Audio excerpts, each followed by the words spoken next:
Hello दोस्तों, आप सभी का स्वागत है मेरे यूट्यूब चैनल में। आज की कहानी है उसकी बाहों में भाग 12। आर्या इस वक्त अभय की बाहों में बेहोश हो चुकी थी और अब अभय ने आर्या की तरफ देखकर बोला, कहा था ना स्वीट हार्ट, अब अभय ठाकुर से दूर जाना तुम्हारा इम्पॉसिबल है।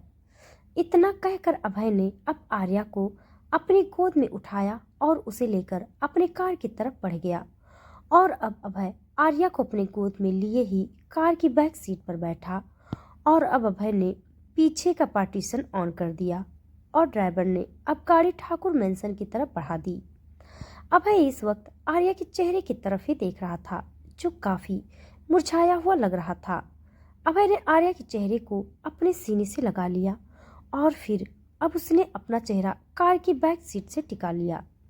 कुछ देर बाद अभय की कार ठाकुर मैंसन में आकर रुकी और अभय अब आर्या को अपनी गोद में उठाए हुए अंदर आया और उसे लेकर अपने कमरे की ओर बढ़ गया और अब उसने आर्या को बेड पर लिटाया और अब खुद वहां से वॉशरूम में चला गया। और कुछ देर बाद जब वो बाहर आया तो आर्या ने अभी तक अपनी आंखें नहीं खोली थी।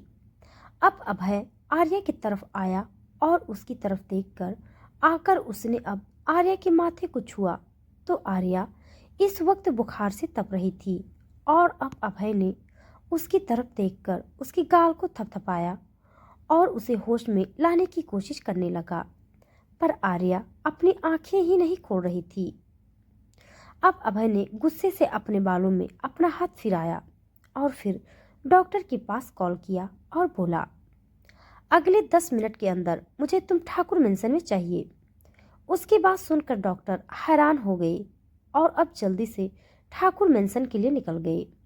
अब अगले 10 मिनट में डॉक्टर अंदर अभय के कमरे में आए और अब उन्होंने अभय की तरफ देखा जो सोफे पर बैठा हुआ था और उसने अपने होठों में एक सिगरेट जलाई हुई थी और अब अभय ने अब खुद डॉक्टर की तरफ देखकर कहा, मुझे जल्द से जल्द मेरी वाइफ होश में होनी चाहिए। उसकी बात सुनकर अब डॉक्टर ने जल्दी जल्दी आर्या का ट्रीटमेंट करना शुरू कर दिया और अब कुछ देर बाद उन्होंने अभय की तरफ देखकर कहा, वो शायद इन्होंने सुबह से कुछ खाया पिया नहीं है और यह काफी स्ट्रेस में है, इस वजह से बेहोश हो गई थी, पर मैं इंजेक्शन दे दिया हूँ, कुछ देर बाद में होश आ जाएगा और यह कुछ दवाइयाँ हैं जो होश में आने के बाद आप खिला दीजिएगा।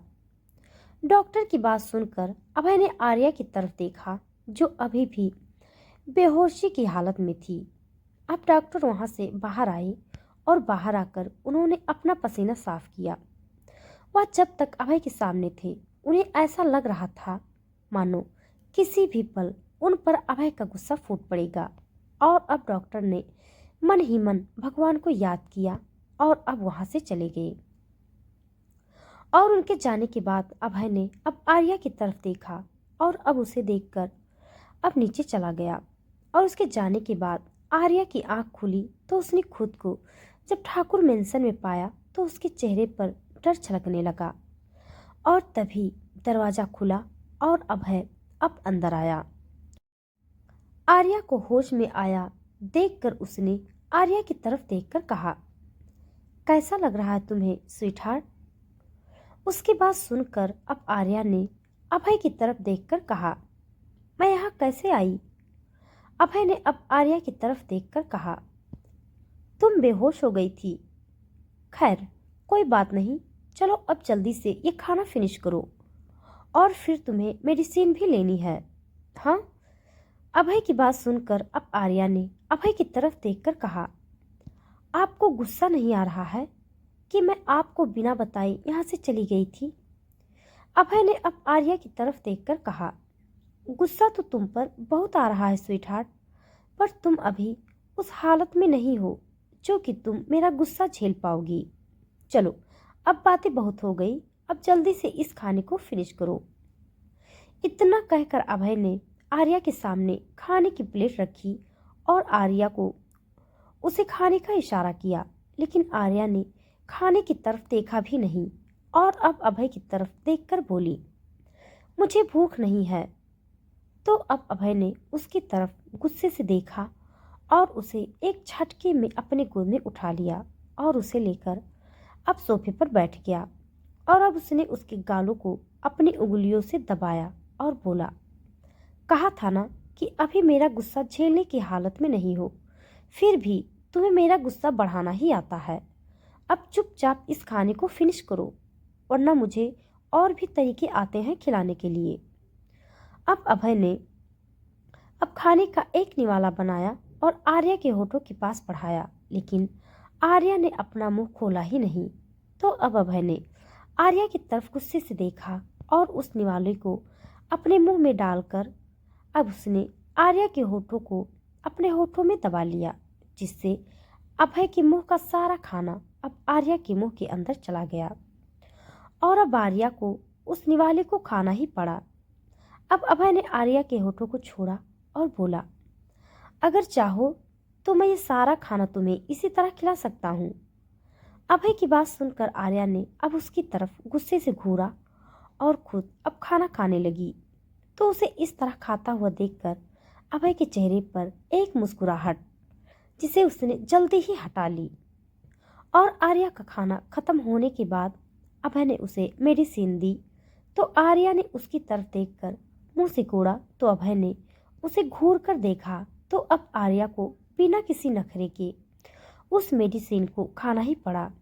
और अब अभय ने आर्या को गोद में उठाए हुए ही लाकर उसे बेड पर लिटाया और अब खुद भी बेड पर आकर उसने आर्या को खुद के करीब करके अपने ऊपर लिटा लिया और उसकी कमर पर अपनी बाहों का घेरा कस लिया। और अब आर्या कसमसाने लगी। तो अभय ने उसकी तरफ देखकर कहा, सो जाओ स्वीट हार्ट, वरना तुम जिस हालत में हो उस हिसाब से अगर मैंने कुछ किया तो शायद तुम। अभय ने अभी अपनी बात भी पूरी नहीं की कि उससे पहले ही आर्या अब चुपचाप सो चुकी थी। और अब अभय ने भी उसके बालों में अपनी उंगलियां चलानी शुरू कर दी थी और कुछ ही देर में अब अभय को भी नींद आ चुकी थी। अगली सुबह आर्या की नींद खुली और उसने खुद को अभय की बाहों में पाया और अब उसकी नज़र अभय पर पड़ी, जो काफी गहरी नींद में लग रहा था। आर्या ने उसकी तरफ देखकर मुंह बनाया और बोली, सोते हुए कितने प्यारे लग रहे हैं और जब जगे हुए होते हैं तो किसी मॉन्स्टर की तरह चिल्लाते रहते हैं। इतना कहकर जैसे ही आर्या अब अभय के ऊपर से उठने को हुई, तभी अभय ने कमर से पकड़कर खुद के ऊपर खींच लिया और आर्या अभय के चेहरे के करीब आकर गिरी।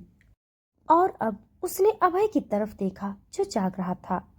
आर्या ने अभय की तरफ देखकर हकलाते हुए कहा, आप जाग रहे थे? मैं तो बस सो ही रहा था, पर जब मेरी स्वीट हार्ट मेरी तारीफ कर रही थी तो मेरी नींद अब अपनी तारीफ सुनकर ही खुल गई। और वैसे क्या कह रही थी तुम? हाँ, कि मैं मॉन्स्टर की तरह लगता हूँ? अभय की बात सुनकर अब आर्या ने उसकी तरफ मुस्कुराते हुए देखा और बोली, वो तो मैं मजाक कर रही थी, पर मैं बिल्कुल भी मजाक के मूड में नहीं हूँ।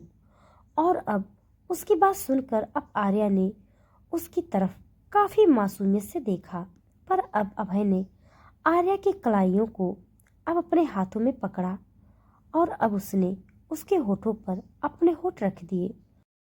और अब आर्या उसके इस तरह से किस करने से कसमसा उठी, पर अभय ने उसे नहीं छोड़ा।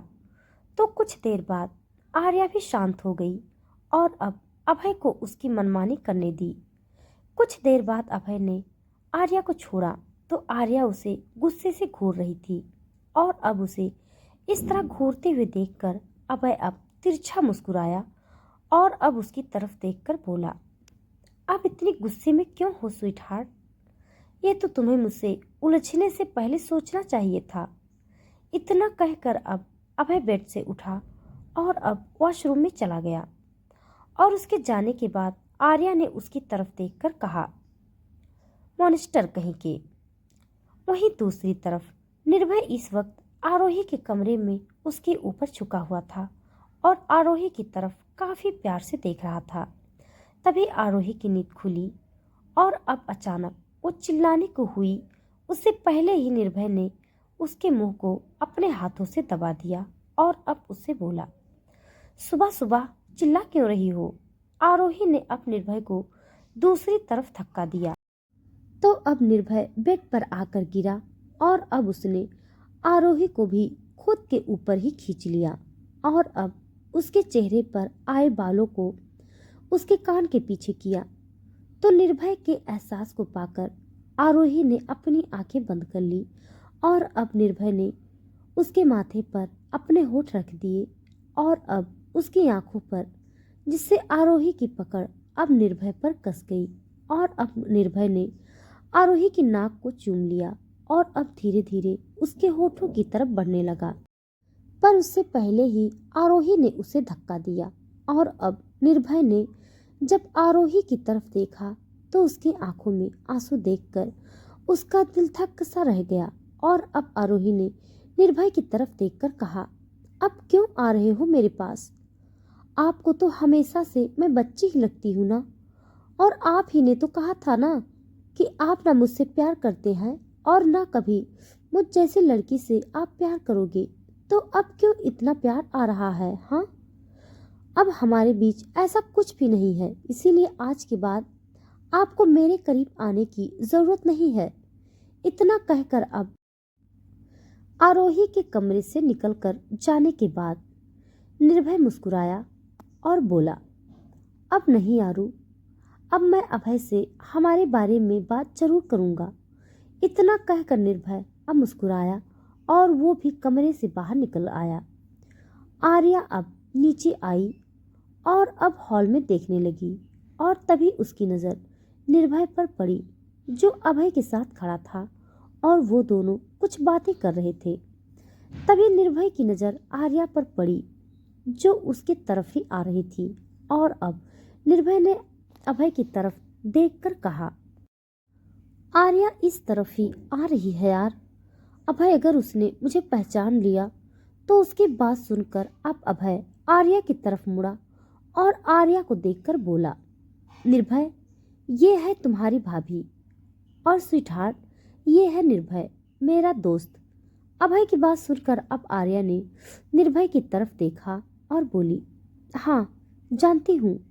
उसकी बात सुनकर अब निर्भय ने आर्या की तरफ देखकर कहा, सॉरी आर्या, उस दिन मैंने ही तुम्हें किडनैप किया था। और आर्या ने अब निर्भय की तरफ देखकर कहा, इट्स ओके निर्भय जी, अब जो हो चुका है उसे हम बदल तो नहीं सकते और ना ही अब मुझे उस बारे में कोई बात करनी है। तभी आरोही ने अचानक पीछे से आर्या को गले लगा लिया और बोली, गुड मॉर्निंग भाभी।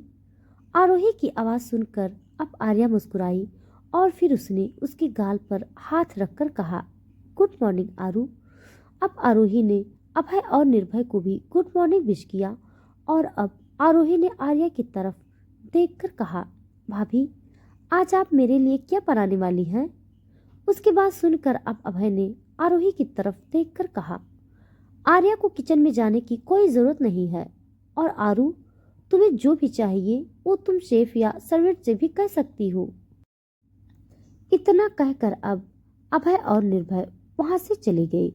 अभय की बात सुनकर अब आर्या ने आरोही की तरफ देखा जिसका चेहरा अब थोड़ा सा उदास हो गया था और उसे इस तरह देखकर अब आर्या ने उसकी तरफ देखकर कहा, तुम क्या खाओगी आरू?